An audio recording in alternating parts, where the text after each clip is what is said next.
Hemos invitado a Jennifer desde la Asociación de Acústicos Argentinos. Ella es, repasamos por si no quedó del todo claro ayer, lo decimos todo más juntos, es ingeniera de sonido, egresada de la Universidad de San Buenaventura de Colombia, y si me equivoco en algo me corriges por favor. Hizo un magíster en Ingeniería Acústica en la Politécnica de Valencia y un doctorado en Ingeniería Física o algo así en Alicante, así que, y está trabajando para una entidad de gobierno que ahora ella nos va a explicar más claramente en Colombia, así que, bueno, y nos ofrece el tema de vibroacústica, que es muy amplio y de muchas aplicaciones, y entonces nos pareció adecuado porque tenemos procedencias diversas, pero el tema del que nos va a hablar es como que aplica para todos, así que bienvenida y gracias. Sin micrófono, ¿cierto? ¿Me escuchan? Ya tengo puesto, vale. Antes de dar inicio al curso, a la charla del día de hoy, pues les quiero contar un poco por qué llegamos a este punto o a esta motivación. En mi vida laboral y de investigación siempre he llegado a sentir cierta atracción por el aislamiento acústico. De ahí nace la necesidad pues, de empezar mis cursos de posgrado y mi línea de investigación al fin y al cabo está encaminada en acústica estructural o acústica de la edificación y por ende pues desemboqué en vibroacústica. Actualmente, pero curiosamente, aunque mi línea de investigación es muy fuerte en todo lo que tiene que ver relacionado concretamente con uniones en aislamiento acústico, resulté siempre trabajando en acústica ambiental. ¿Por qué? Porque en Latinoamérica está mucho más desarrollada la acústica ambiental que la acústica de la edificación.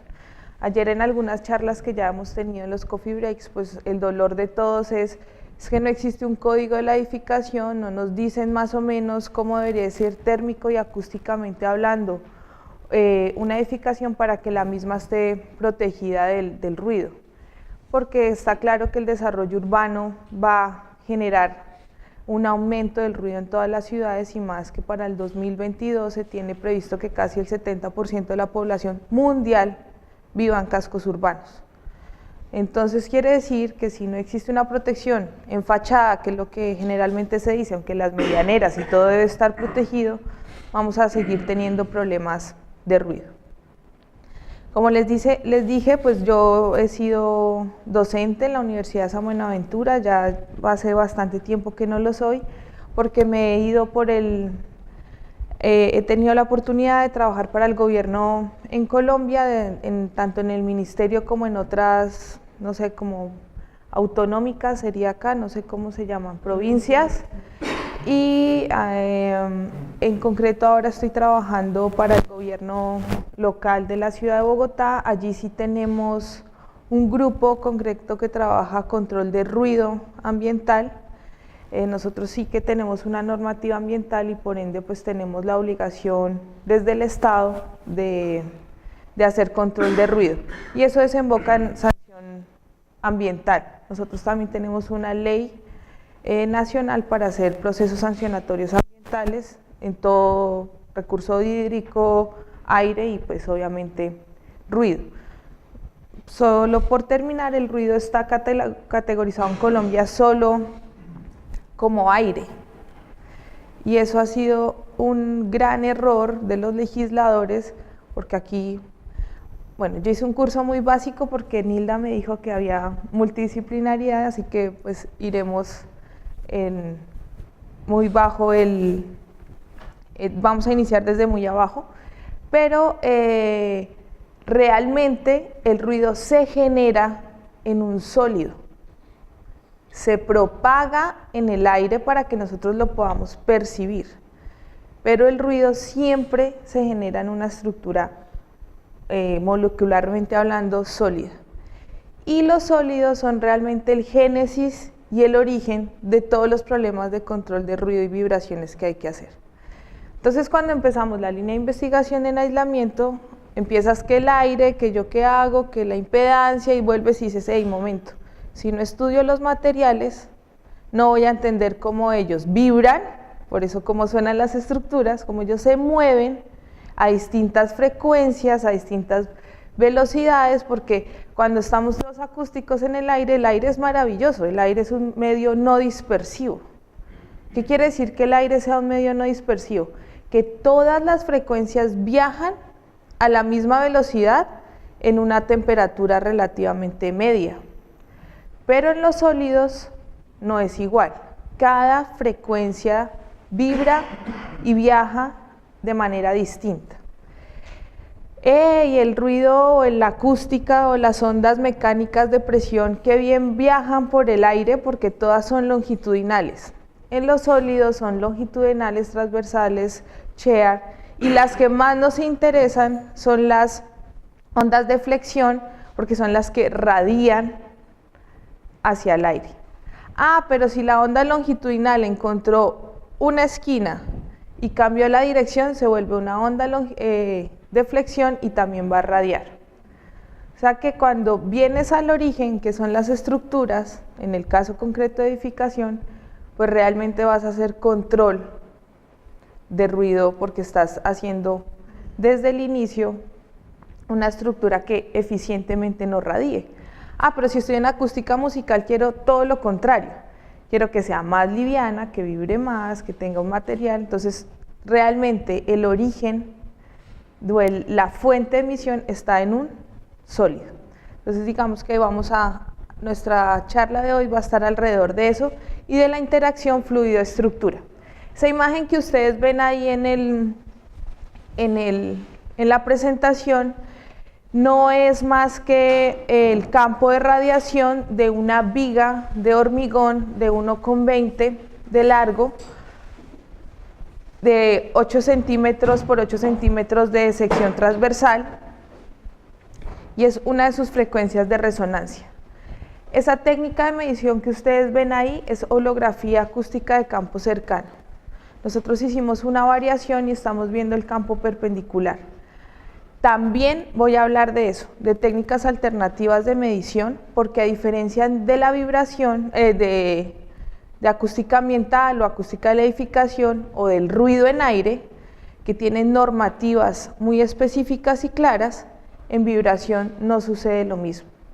O sea que caracterizar los campos es una ciencia nueva. Entonces, como estamos aquí en la universidad y docentes que están interesados en esta área, pues sería muy interesante que empezaran porque es una línea totalmente nueva en investigación, pues nueva es quien no tiene 70 años, sino tiene 30, y con el desarrollo tecnológico lo vamos a ver. También vamos a ver métodos de propagación distintos o un cálculo numérico distinto a la teoría de rayos. Nosotros hacemos acá más elementos finitos y condiciones de contorno. También para los que les gusta el cálculo numérico, pues también es una área que explotar. Entonces vamos a hablar como de todo eso durante el curso. Primero les quiero mostrar este video. Aquí curiosamente sale el dispositivo que tú mostraste ayer, que lo hacían resonar con una... pero entonces vamos a ver cómo funcionan para que me cuenten un poco qué les parece.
Bueno, ya habían visto las formas modales de una placa, algunos de ustedes seguramente. Es un experimento supremamente sencillo que se puede hacer en el laboratorio y nos muestra cuáles son las frecuencias en que se mueve esa estructura y posiblemente son las que radian sonido. A las otras frecuencias ella no se va a mover y si no se mueve no va a haber interacción con el fluido que hay alrededor. Eso también está condicionado que nosotros consideramos generalmente que todo suena a todas las frecuencias y resulta que no todo suena a todas las frecuencias. Esto también, o estos patrones modales, cuando tú nos comentabas ayer de la acústica de salas, nosotros siempre nos han dicho, bueno, entonces hay un campo donde el recinto se comporta bajo la teoría geométrica y otro donde está la teoría estadística. Resulta que en la teoría geométrica son todos los modos de resonancia y ves que no hay una alta densidad modal y por tal motivo los podemos ver uno a uno. Generalmente las estructuras tienen un amplio estado modal.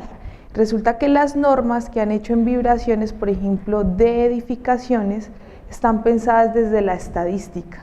Y si ustedes se acabaron de dar cuenta, hay unos espaciados bastante amplios entre las frecuencias de resonancia que nos costarían trabajo entender cómo se mueve una estructura, cómo va a radiar si la centramos en tercios de octava. Entonces, esto también es todo lo nuevo que se está haciendo, dejar de hablar de tercios de octava y usar distintas técnicas de procesamiento digital de señales para cuantificar las señales de manera mucho más fina para poder detectar realmente las frecuencias en que vibran las estructuras. Hoy vamos a hacer pues eso, la introducción, que ya ha empezado sobre ello, unos fundamentos básicos sobre acústica, que igual Nilda ya ha hablado ayer un poco, y la introducción a la acústica estructural, haremos el coffee break y después hablaremos de técnicas de medición de vibroacústica, algunos casos de estudio y el set de preguntas. Aunque el puesto del set de preguntas al final es algo protocolario, en cualquier momento que me quieran preguntar algo, no duden en hacerlo, que es entre más dinámico sea muchísimo mejor. Esto que ustedes están viendo ahí es la señal en tiempo de la radiación de una viga que está siendo excitada por un actuador. Los actuadores son sistemas electroacústicos que les falta, por decirlo de alguna manera, el cono de radiación y son muy utilizados, por ejemplo, en los DML, en los altavoces de pared que ayer mostraron, que realmente el nombre comercial pues ahora es DML, Distribute Mode Loudspeakers. Ahora vamos a ver cómo radian esos altavoces. Y esto es un acoplamiento a una viga, que es, obviamente esta simulación de la izquierda está totalmente exagerada, porque, no sé, cuando yo empecé a hacer estos trabajos, cuando entró bueno, yo venía de trabajar en la tesina de máster sobre aislamiento acústico, ya les conté, y entonces hicimos el diseño de una cámara de transmisión a escala, pues que era mucho más fácil hacer muestras de 1 metro por 1 metro, las instalábamos, entonces venía así, como con un trabajo pagado por la Unión Europea para hacer implementación y tal. Llegas al doctorado y dices, no, yo voy a cambiar, o sea, después de mí y antes de mí la acústica la vamos a cambiar. Y mi director de tesis, que se llama Jaime Ramis, me dice, bueno, tu primer trabajo en la tesis de doctorado es tomar este paper de un tal señor Hambrick y Sberg, son dos estadounidenses de la Universidad de Pensilvania, y un paper, no sé, yo empecé a estudiar en el año 2011 y el paper era quizás del año 2002, 2004, no recuerdo bien ahora. Me dice, tienes que reproducir este paper. O sea, de verdad, o sea, soy un estudiante de doctorado, me vas a poner a reproducir algo que ya han hecho y ya han estudiado. Pues resulta que este par de caballeros, de ingenieros, se dedicaron a estudiar solo exclusivamente estructuras lineales y sus acoplamientos. O sea, vigas, viga en L y viga en T. ver cómo se propagaban las ondas sonoras en ellas y cómo radiaban. Esto para hacer estructuras precisamente de submarinos. ¿Qué querían ellos? Lo mínimo de radiación. Cuando empiezas a estudiar esto, te das cuenta que nosotros muchas veces queremos investigar cosas gigantes, pero al revolvernos a la base hay todavía cosas que no están bien o suficientemente claras y que por la ayuda ahora computacional puedes entender muchísimo mejor. Entonces la primera fase de mi tesis doctoral fue dedicarme exclusivamente a estudiar vigas, o sea, el sistema lineal más fácil que tiene la acústica. Bueno, después de la cuerda sería la primera inmersión. Pues de entender los modos de resonancia, de saberme de memoria que mi viga tiene la frecuencia fundamental en 90 Hz, bueno, los primeros 8 modos ya me los sé de memoria. Empezamos a utilizar técnicas alternativas para, en lugar de hacer mediciones con acelerómetros, hacer mediciones con micrófonos, porque a mí siempre pues me va a interesar como acústico más la radiación y el campo sonoro que va a generar la estructura. Entonces la imagen que ustedes ven a mano izquierda es el tiempo, no es en frecuencia, es el tiempo. Entonces, si se dan cuenta, primero está el punto de, obviamente, la interacción del actuador. El actuador no está totalmente ajeno, aunque está acoplado a la estructura y la va a hacer vibrar. Podemos ver el pulso. Si tuviésemos la imagen simétrica en las 3 caras que faltan del plano cartesiano, pues podríamos ver que es casi una radiación omnidireccional. Y después vemos cómo sale el frente de onda plano de la placa. O sea, ya tendríamos dos distintas fuentes, porque entonces vemos evidentemente el pistón o el actuador como una fuente omnidireccional, pero después vemos el primer, si lo ven saliendo, el primer frente de onda plano de la estructura. Alcanzamos a ver la difracción por bordes y así como se va movilizando y saliendo más frentes de onda de la estructura. En la parte derecha es una simulación en COMSOL. No sé si ustedes han visto o han oído o utilizan este software. Es un software de modelamiento numérico de elementos finitos, es multifísica, quiere decir que podemos acoplar varias físicas para hacer simulaciones. Por ejemplo, si quiero estudiar un altavoz, podría simular desde la parte eléctrico, mecánico, acústico, para ver la interacción de los 3 medios físicos y ver finalmente cómo es la radiación. Entonces, aquí eso es lo más básico, es la viga que les cuento, exactamente el mismo caso de la medición y cómo interactúa. Eso es supuestamente una esfera infinita, donde tengo un borde donde la absorción está muy lejana, entonces no hay ondas que regresen.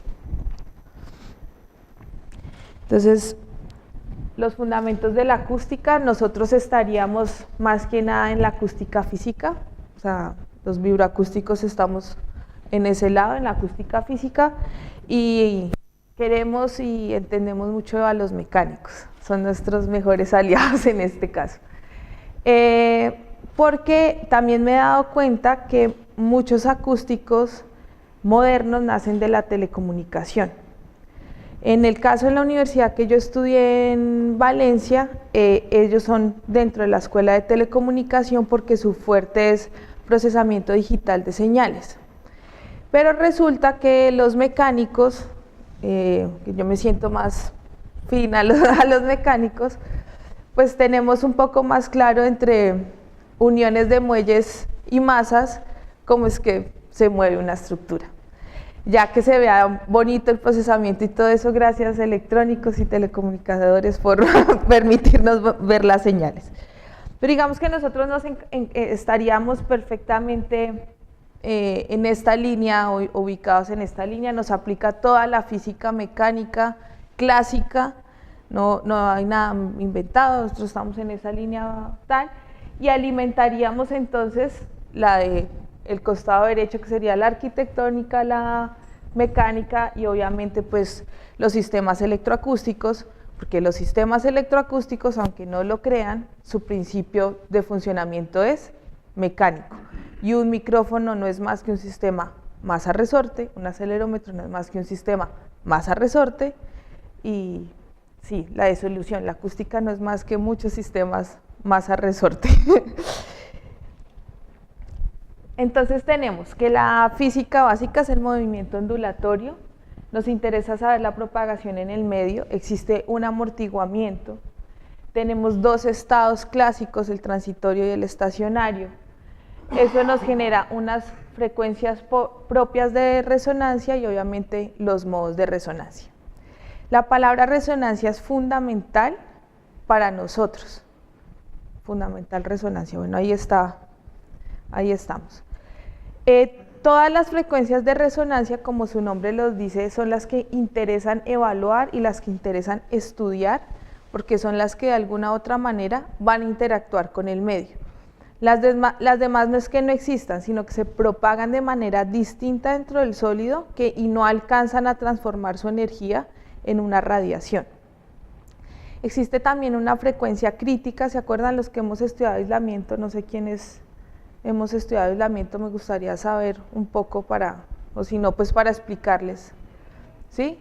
¿Quiénes sabemos qué es la frecuencia crítica? Ayer también hablamos de la frecuencia de Schroeder, que puede ser la misma, ¿no? ¿Sí? ¿Sabemos todos qué es la frecuencia crítica? No. No, lo contrario. La frecuencia crítica, en el caso de los sólidos, es la frecuencia o la primera frecuencia que radia energía. Existe un modo anterior o dos modos anteriores, pero ellos no alcanzan a desarrollar energía porque no se acoplan con el medio.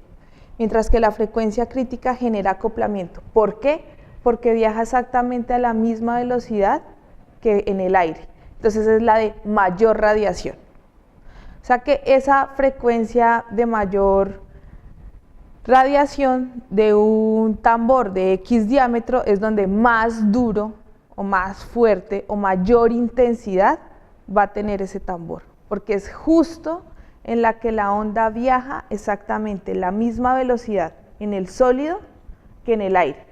Si hablamos de acoplamiento de impedancias, que es otro tema interesante, quiere decir que el acoplamiento es perfecto o hay un acoplamiento de manera que no hay pérdidas. Al no existir pérdidas entre el material ni en el acoplamiento, la interacción es perfecta. Esa frecuencia crítica es la que aparece en los casos de aislamiento acústico, que nosotros la vemos como mala y decimos, a esta es la que hay que atacar. ¿Por qué esa es la que hay que atacar? Porque es donde la pared más fácil se mueve y entonces tenemos que modificar de alguna manera o la geometría o la condición de contorno. Entonces, para poder hacer aislamientos un poco más o control de ruido, siempre vamos a tener dos maneras de hacerlo. Cambiando una geometría o cambiando las condiciones de borde o contorno. ¿Sí? Si hay una palabra extraña, me cuentan. Entonces, nada. La teoría acústica está basada en el movimiento ondulatorio, o sea que son tres leyes. Todos conocemos a Newton, cualquier cosa pueden hablar con él. De cualquier duda, inquietud que tengan al respecto, él se las puede solucionar. La propagación en el medio, pues están todas las leyes de termodinámica y continuidad. Después tendríamos las ondas en general, que transmite una vibración, y la forma más simple esta es la denominada que una onda armónica, ¿no? Nosotros siempre hablamos de ondas sinusoidales y por ende son armónicas. El movimiento armónico simple es lo más sencillo que tenemos para poder entender cómo funciona, y hablaríamos entonces de periodo, que es lo mismo que después hablaríamos de frecuencia, movimiento periódico de tiempo oscilatorio vibratorio, y el movimiento es de vaivén. O sea, ¿qué quiere decirnos eso? Pues lo que ya nos había contado Nilda ayer, que transportamos esa energía y que esa energía tiende a ir y volver, y que en un lugar ideal, pues toda esa energía que va, volvería en bloque. Pero como nuestro sistema no es armónico simple, sino amortiguado, pues vamos a tener siempre un factor de pérdidas. Si Si ustedes se acuerdan, ayer de la presentación de Juan mostraba unas campanas de aislamiento y ese ancho de banda que nosotros llamamos o de campana de amortiguamiento tiene que ver con el amortiguamiento del material. ¿Qué quiere decir? Que lo más fácil que hay o el análisis más sencillo que existe en la vibroacústica son los métodos resonantes. Entonces, cuando ustedes encuentran en la literatura sistemas y métodos de medición, el primer sistema y método de medición es el resonante. Tengo una frecuencia de resonancia, miro cuál es la relación o la pendiente de caída y puedo de esa manera encontrar el factor de pérdidas. Esa es la medición más sencilla que encontramos en vibroacústica, y resulta que eso no es más, obviamente un poco más elaborado, que el coeficiente de absorción. ¿Qué quiere decir eso? Que el método de ondas estacionarias que nosotros tenemos es el principio básico de una medición resonante. Por eso les digo, muchas veces nosotros estamos como magnificando que la acústica es supremamente compleja y difícil. Resulta que si vamos a lo más básico vamos a encontrar métodos muy sencillos de medición donde podemos tener mucha información. Otra parte y otra sección de mi tesis doctoral, aparte de hablar de la viga y de cómo radiaba y de que si radiaba poco o mucho y variar condiciones de contorno, mirar las 4 ecuaciones fundamentales teóricas que son Euler-Bernoulli, Ernst-Bernoulli, no me acuerdo, Rayleigh, otro que no me acuerdo, y Timochenko. Timochenko es la teoría de viga más compleja, de compararlas y todo esto y con cálculo numérico. Después nos transportamos a hacer esos métodos pues en estructuras un poco más complejas y con materiales viscoporoelásticos. Los materiales viscoporoelásticos son todos los materiales absorbentes, espumas, fibras, no microperforados no, porque ellos están en otra dimensión, pero a todos ellos el gran problema de diseño de esos materiales viscoporoelásticos es la densidad y es el flujo de aire que transmite o que fluye dentro de ellos, porque el modelo de fabricación no es estándar. Todo lo contrario, nosotros queremos que los laberintos que tengan una espuma sean lo más complejos posibles para que la pérdida energética dentro de ellos sea la mayor. Y ahora que están de moda todas las cosas biotecnologías verdes, en el instituto donde yo estábamos aliados a otro instituto también de la Politécnica de Valencia, que es Alcoy. Yo estaba en Alicante. Ellos tienen toda la parte textilera, pues los que conozcan un poco España, pues toda esta parte de Aitex, que es toda la casa de Zara, Stradivarius y todo eso, pues diseñan telas y diseñan, o sea, hay un poco de I+D+I ahí invertido, y todo ese residuo de tela lo quieren usar de alguna otra manera, y la forma más sencilla es pues construcción. Pues resulta que no siempre tenemos ni las mismas telas recicladas, ni la misma proporción y nada de esto. Entonces los métodos resonantes parecen ser una muy buena estrategia, porque no podemos hacer los métodos normales de meter aire, meter agua, o sea, que serían invasivos, mientras que todas las técnicas de medición acústicas o vibroacústicas son no invasivas y puedo también tener características mecánicas de los materiales, que era un poco lo que yo le preguntaba a Juan. Si tienen la impedancia calculada, con la impedancia pueden tener densidad, módulo P, módulo K, no sé, me fui a otro lado. Resulta que los materiales mecánicamente tienen varias propiedades dentro de la viscoelasticidad, varían en la frecuencia, y yo los puedo calcular todos ellos solo con un método resonante. Los métodos, digamos, estandarizados son métodos invasivos, donde tengo que someter a unas pruebas de viento, a agua, a los materiales. Entonces, la estrategia de utilizar métodos no invasivos, como son los de la acústica, suelen ser, para una primera medida, una etapa de diseño, muy buena idea porque no daño los materiales, los puedo someter a varias pruebas. Cuando ya estoy seguro de los resultados, pues ir a un laboratorio certificado donde me digan que mi material tiene tales y cuales características. Entonces, ¿a qué voy? Aquí algo tan complejo, tan sofisticado como es la caracterización de un material, viene de un método muy simple, que es entender el sistema como un sistema masa-muelle, que donde me va a dar una frecuencia de resonancia y que dependiendo del amortiguamiento tiene más o menos pérdidas en material.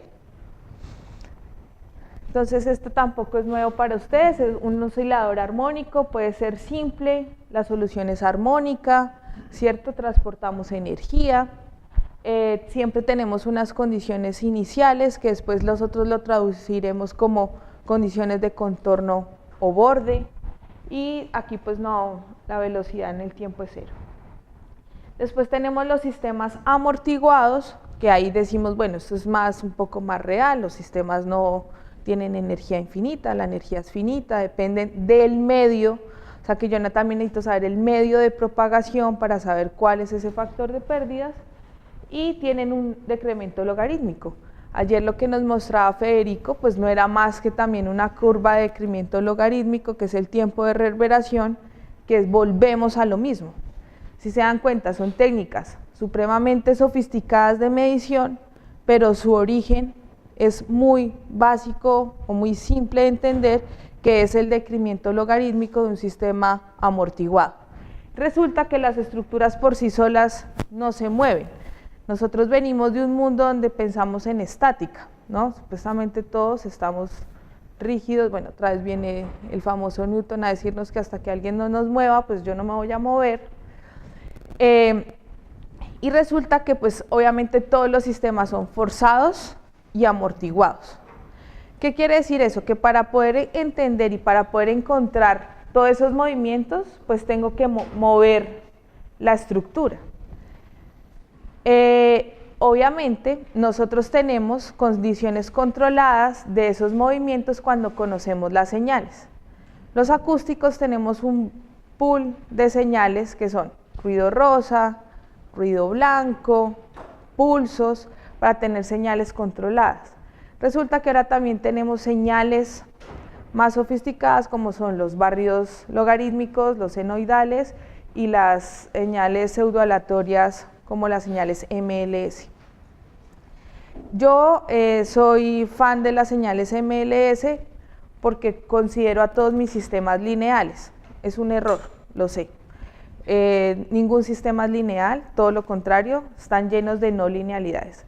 En acústica entendemos la no linealidad como una distorsión, lo que sería un sobreamortiguado o críticamente amortiguado.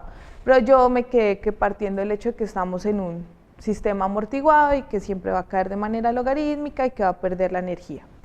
Si ustedes quieren hacer estudios, por ejemplo, de sistemas electroacústicos, las señales MLS no son un buen negocio, porque nunca les va a mostrar las no linealidades del material. Nosotros siempre vamos a idealizar que es un pistón que siempre radia hacia el frente, y resulta que no es así. Entonces, para tener señales controladas es mejor pues, en la modernidad las de tipo logarítmico o algo así, porque nos permiten estudiar las no linealidades. Esto es para tener una condición controlada, pero si yo estoy en un edificio, el edificio en comparación con su plano, que sería el suelo, pues es una viga simple, ¿no? Si no me voy al mínimo detalle, y un movimiento telúrico ya no sería una señal controlada. Pero yo sí podría medirlo y predecirlo con señales controladas para saber los movimientos que va a tener esa estructura. ¿Qué quiere decir eso? Que una de las aplicaciones más rápidas y más sencillas de estos métodos de medición han sido desarrollados en geodesia, que son los que estudian los movimientos de los edificios, concretamente con movimientos telúricos, señales a las que nosotros no estamos acostumbrados, que son entre 0 y 100 Hz. Nosotros por lo mismo, por lo que siempre hablamos de la teoría estadística, pues necesitamos mayor densidad modal. Si ustedes se dan cuenta, muchos estudios de aislamiento arrancan desde los 125 Hz a los 8000. Entonces nosotros siempre esa brecha de baja frecuencia sabemos que existe, sabemos que está ahí, que nos persigue, que es donde están todos los problemas, pero no la estudiamos a fondo. Sí.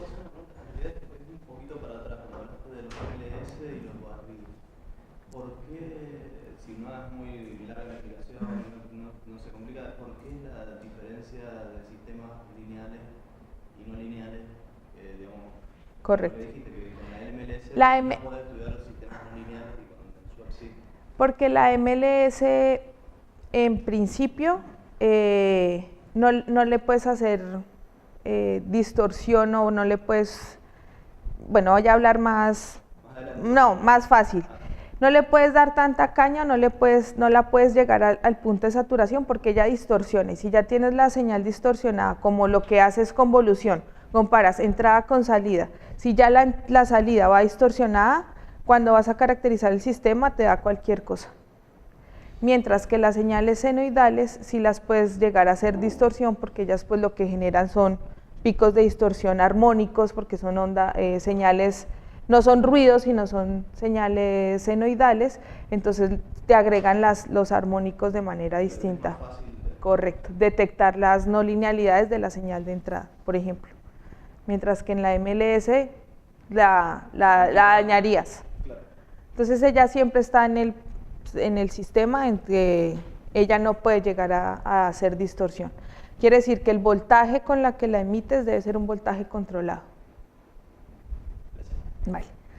Entonces, cuando yo he trabajado con ingenieros civiles y algún día les conté que yo hacía muestreos a 96.000 o a 128.000. Claro, yo quiero ver muy fina la frecuencia, ¿no? Los que hacemos procesamiento digital de señales, pues sabemos que entre más frecuencias de muestreo tengo, pues puedo, cuando haga la transformada de Fourier, en baja frecuencia voy a tener más detalle. Cuando ustedes van y compran un software para hacer mediciones de vibraciones, ustedes se encuentran con las que la frecuencia máxima de sampleo son 5.000 muestras. O sea que pueden llegar hasta los 2.000, 2.500 en frecuencia ahí. Entonces ellos me decían, ¿tú para qué quieres? O sea, primero es un número que ellos están acostumbrados a 1 Hz, 2 Hz. Cuando tú ya les decías, no, es que vamos a ver 2.000. Ay, ¿por qué quieres ver eso? Eso es allá. No, pues que es que los vidrios resuenan a 2.000. Las cosas pequeñas se mueven a ese. Claro, ellos siempre piensan con su edificio gigante, que es una viga en el plano general, y ellos no quieren ver qué pasa, pero no, es que yo trabajo en aislamiento acústico y yo quiero ver qué pasa dentro de la casa. Entonces, ese tipo de señales, si ustedes, por ejemplo, compran un sistema, bueno, me voy a animar y voy a investigar en vibroacústica, entonces voy a comprar un sistema como el PROSIC o el Pulse, que están comercialmente, ellos no te ofrecen más frecuencia ni más rango de muestreo.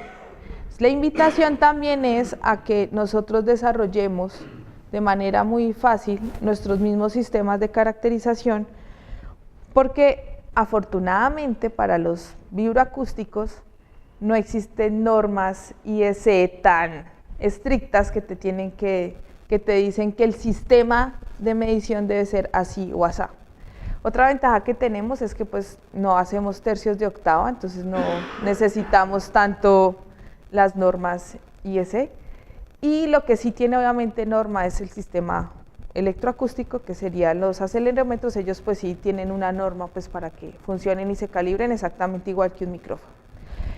Todos los experimentos que yo les voy a contar más adelante que yo he venido desarrollando, todo lo he hecho en mi laptop con MATLAB y lo he probado con sistemas mundialmente conocidos, teniendo resultados de muy buena calidad. Digamos que ese fue el cambio, el famoso cambio inicial donde arranqué a hacer mi tesis doctoral. Bueno, al final el gran cambio fue decir, bueno, puedo hacer sistemas low cost, no necesito un shaker, no necesito cosas grandes y supremamente costosas para tener bancos de pruebas de muchas mediciones y poder hacer métodos de resonancia de medición y poder caracterizar materiales, estructuras, interacción fluido-estructura. Bueno, las ecuaciones yo creo que ya todos la conocemos. Aquí pues vuelvo a nombrar que nosotros afortunadamente En el aire son ondas longitudinales, afortunadamente todas son iguales, pero en los sólidos ya no es tanto. Quiero hablarles del número de onda. Nosotros siempre, por lo general los acústicos llegamos a hacer transformadas de Fourier hasta frecuencia, ¿cierto? Eso es lo más normal. Tengo una señal en tiempo, le hago una transformada de Fourier y obtengo esa magnitud física en frecuencia. Pues resulta que si yo hago la segunda transformada de Fourier, entro al espacio K. El espacio K me permite ver la directividad de... Entonces, interesante saberlo porque los planos que yo les mostré al inicio se hacen en el espacio K, no en el espacio en frecuencia. Entonces también es otro plus que les quiero comentar o socializar, porque nosotros siempre nos quedamos solo en el plano de frecuencia y resulta que el plano de un número de onda nos sirve para saber en qué dirección está el vector de movimiento. La única contradicción que tiene eso, ¿se acuerdan que yo les dije, bueno, yo siempre hice mediciones con acelerómetros, pero en un momento dije, bueno, ¿y cómo interactúa con el medio? Entonces quiero hacer mediciones con micrófonos.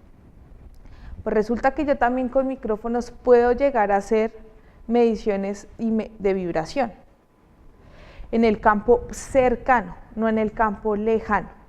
Y en el campo cercano puedo hacer todas estas transformaciones.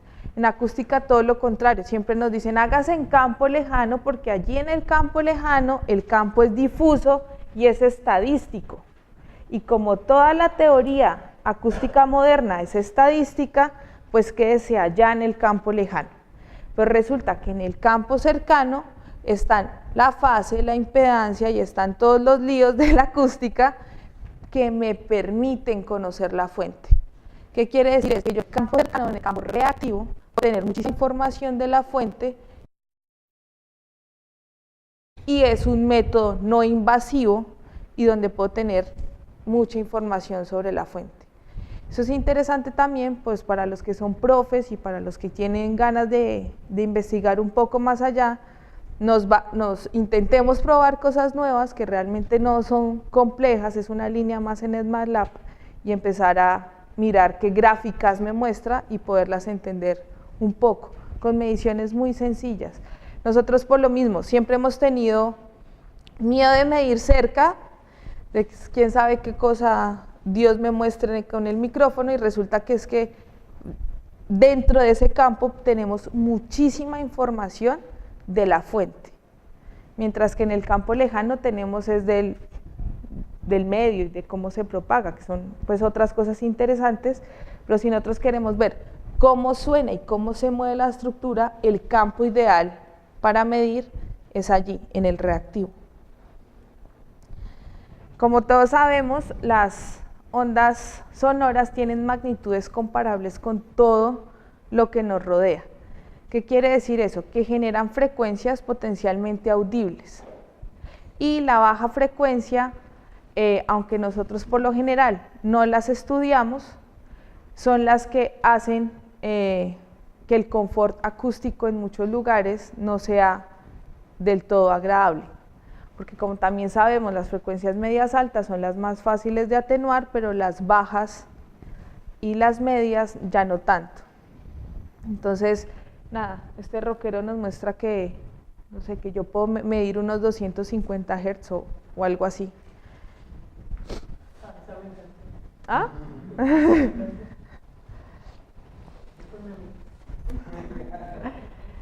Bueno, esto es, yo creo que también lo que hemos venido hablando. Nosotros por lo general tenemos señales un poco más complejas que esto, ¿no?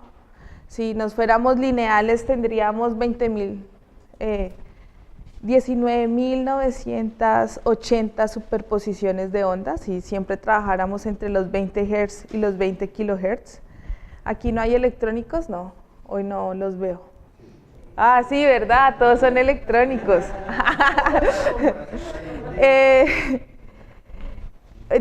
Un profe mío allí en el máster electrónico también súper puro y encantado por los arreglos logarítmicos de altavoces, decía que su discusión principal con sus compañeros y le decían, ay, tú con la acústica haciendo cajitas, qué tonterías, has escogido lo más fácil. Decía, yo trabajo en banda ancha, ustedes todos lo trabajan en banda angosta, por supuesto, nosotros tenemos un despliegue de frecuencias y cada una con un montón de información que entonces nos hacen por lo menos más respetables en el mundo del procesamiento digital de las señales. Pues nada, yo creo que esto tampoco es nada nuevo. Entre más corta el ancho, ¿no?, entre los ciclos, pues tenemos más altas frecuencias, entre más grandes, bajas frecuencias. Ya cuando se empieza así a ver como muy feita la señal, quiere decir que hay sumatorias de señales, ¿cierto? Tenemos varias sumas y podemos detectar, esto pues es un análisis de Fourier en el mundo ideal de las matemáticas, y ya pues cuando empiezan a tener anchos de banda, quiere decir que es un sistema amortiguado y bueno, volvemos a la historia de que podemos tener mucha información. Siempre podemos ver esto en tiempo y en frecuencia. Yo les acabo de decir que también lo podemos ver en el espacio. Es un análisis que muy pocas personas hacen y es muy interesante porque conocemos la directividad de la fuente. Si nosotros utilizamos ecuaciones de propagación o retropropagación, podemos tener cálculos de eficiencia de radiación de la onda y saber cómo se va a propagar en X distancia. Estas ecuaciones, pues no quiero ahondar en ellas, pero no son más que ecuaciones diferenciales de primero y segundo orden, donde nosotros con un plano podemos conocer el plano anterior y el plano posterior. Eso se llama holografía acústica de campo cercano, o NAH. Son técnicas de medición muy usadas en la industria aérea y en la industria ferroviaria para ver cómo los paneles vibran y cómo hacia afuera y hacia adentro del panel. Hacia afuera ruido ambiental y hacia adentro confort acústico. A diferencia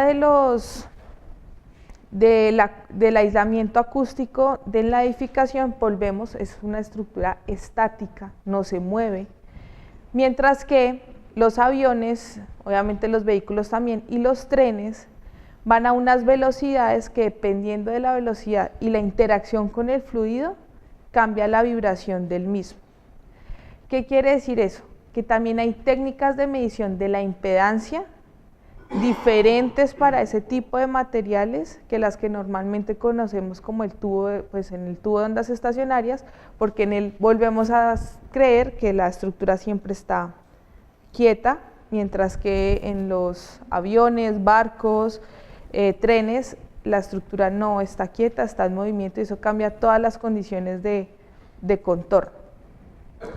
Las técnicas de vibración y de vibroacústica han sido muy desarrolladas en estos tres campos: aviación, trenes y vehículos, por la necesidad precisamente de ir más allá de las técnicas conocidas que ya tenemos.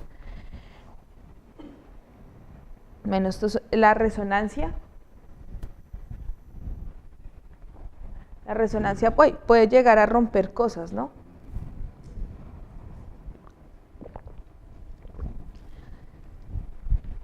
Nosotros tenemos una norma ISO,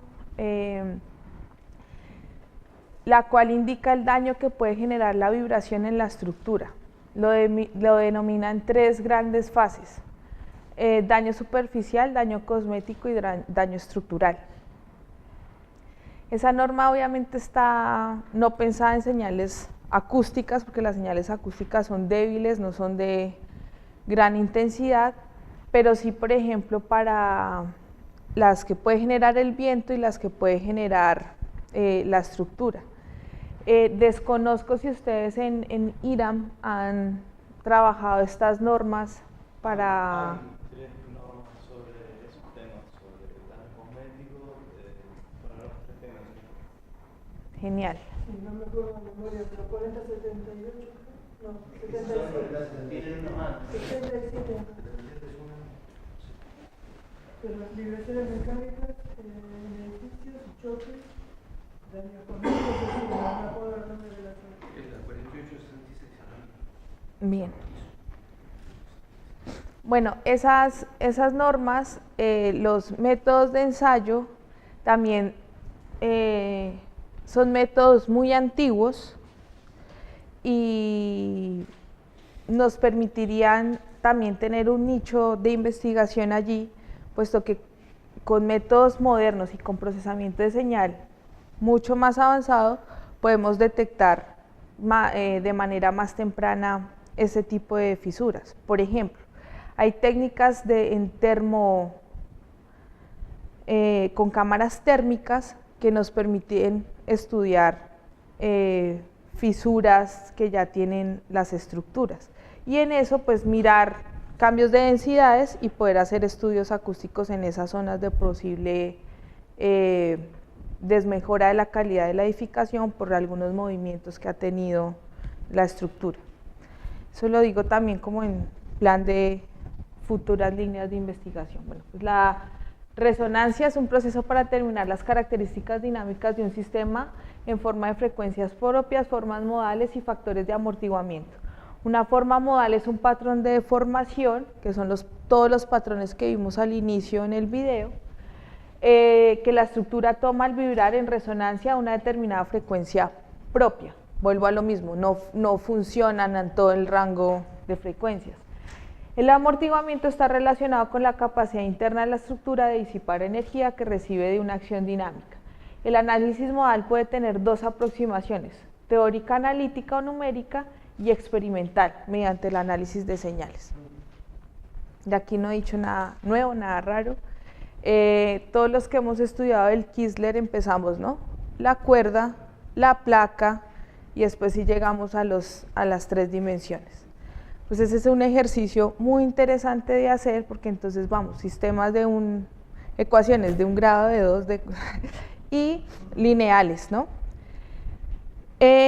Las vigas que yo les vengo a contar acá pues están pensadas en ese sistema lineal y podría llegar a ser pensado como un sistema placa. La teoría de esas señales, de esas vigas está totalmente establecida, que son las teorías que les comenté, pues Euler-Bernoulli, pero Timochenko es la que más exactitud y precisión tiene. Después tenemos que, depende de las condiciones de contorno o de borde, esas frecuencias de resonancia van a cambiar. Entonces tenemos los casos típicos de la viga son libre, simplemente apoyada, rígida en un apoyo, rígida en 2 apoyos, y una que sería el sistema muelle. ¿Cómo así que el sistema muelle? Pues sí, porque realmente libre no existe en la vida real, ¿no? Yo no encuentro una viga suspendida en el aire por 2 ángeles donde puedo tener todas las condiciones ideales, pero sí que puedo tener 2 muelles, ¿cierto? Donde sea despreciable la sujeción que tiene, o su interacción sea mínima, y ese sistema muelle en los 2 extremos me podrían simular una condición libre. Eso sirve también, por ejemplo, cuando yo ya tengo una estructura muchísimo más compleja, que yo quiero saber sus modos propios de ella sin ninguna interacción con ninguna otra estructura, pues la forma más sencilla es que hacer un sistema muelle. Y eso es lo que se replica en sistemas mucho más complejos de aislamiento acústico, que son el box in a box, que es hacer una caja dentro de otra y donde están desacopladas totalmente por sistemas muelle. Entonces, toda esa estructura, ¿cómo va a moverse? Libremente, ya se mueve libremente, pero la energía queda concentrada en todos los muelles. Entonces, eso es fundamental también para el control de ruido, cómo es la manera en que se interactúan todas y cada una de las estructuras, va a cambiar la forma de vibrar, la forma de radiar y la forma de sonar. Este es el famoso DML. Esto es MATLAB. dos maneras distintas de vibrar, dependiendo si está libre o si tiene un marco de sujeción. Los dos actuadores siempre estuvieron ubicados exactamente en el mismo punto, que es el que ven en la parte derecha. Abajo pueden ver la bolita, pues va recorriendo la frecuencia, esa es la respuesta en frecuencia de ese altavoz. Ahí podemos ver pues toda el rango de radiación de las mismas y cómo cambian las formas modales dependiendo de cómo están sujetos. Si se dan cuenta, está mucho más desplazada, digamos que el rango de funcionamiento cuando está rígidamente, porque obviamente pierdo los primeros modos de resonancia, mientras cuando están libres es un sistema con muy pocas pérdidas, porque es un honey box, creo que se llama ese material, que es como honey panel o algo así, que tiene las mismas formas de un panel de abeja. Es ese material, es plástico. Arriba pues pueden ver en qué frecuencia va viajando, no sé, ahí va en la 1000 y punta. Eso es medido a casi 1 centímetro de la placa. Creo que esto tiene unos 2000 puntos de medición. No puede tener 2000. Tener unos 300 puntos de medición. Es un brazo mecánico que va mandando la señal MLS cada 10 segundos. Y después hago reconstrucción del plano sonoro en una matriz y podemos hacer este tipo de animaciones. Gracias, ingenieros de telecomunicaciones, por ayudarnos a hacer más fácil nuestra vida. Esto es muy técnicas modernas, porque nosotros vemos siempre la línea de abajo. Y bueno, ¿y eso qué es? ¿Sí? ¿Cómo realmente interactúa? ¿Cómo se está moviendo? Es mucho más interesante ver las formas modales, porque con las formas modales sí que podemos decir, mira, cómo está funcionando esto. Unas son más directivas que otras, en fin. Eso ya sería el resumen. Las frecuencias, si se dan cuenta, está totalmente desplazado el rango. Tenemos el primer modo en 65, 105, 154, 200, 430 y 640. Son las mismas 6 frecuencias en las dos condiciones distintas y cómo varía la radiación. Es lo mismo que una curva hizo ruido, o sea, lo rojo es más intenso y el azul, bueno, al otro lado es menos intenso. Entonces, para que tengan también una idea. ¿Cómo vamos hasta aquí? ¿Bien? ¿Alguna pregunta, duda, inquietud?